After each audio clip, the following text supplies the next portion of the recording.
नवरात्रि का प्रथम दिन माँ दुर्गा के शैलपुत्री स्वरूप की पूजा अर्चना के लिए समर्पित होता है। शैल का अर्थ है पर्वत और पुत्री का अर्थ है बेटी, इसीलिए वे पर्वतराज हिमालय की पुत्री के नाम से जानी जाती है। पुराणों में वर्णन आता है कि प्रजापति दक्ष की पुत्री सती ने भगवान शिव से विवाह किया था, लेकिन दक्ष को ये विवाह स्वीकार नहीं था। एक बार राजा दक्ष ने एक विशाल यज्ञ का आयोजन किया, जिसमें सारे देवताओं और ऋषियों को आमंत्रित किया, परंतु भगवान शिव को जानबूझकर आमंत्रित नहीं किया। जब सती को ये बात पता चली तो वे बिना निमंत्रण के ही यज्ञ में पहुंची। वहां उन्होंने अपने पिता द्वारा भगवान शिव का अपमान सुना। पति का अपमान सती से सहा नहीं गया और उन्होंने क्रोधित होकर यज्ञ की अग्नि में कूदकर अपने प्राण त्याग दिए। सती देह त्याग के बाद भगवान शिव अत्यंत दुखी हो गए और वे शमशान में भटकने लगे। समस्त ब्रह्मांड का संतुलन बिगड़ गया। समय बीता और सती ने पुनर्जन्म लिया।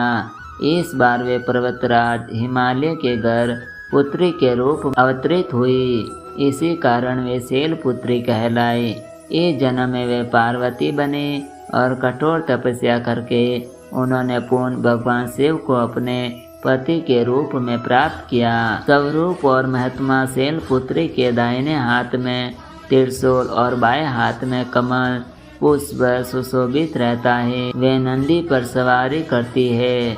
उनका स्वरूप अत्यंत दिव्य, सौम्य और तेजस्वी है। नवरात्रि के पहले दिन माँ शैलपुत्री की पूजा का विशेष महत्व है।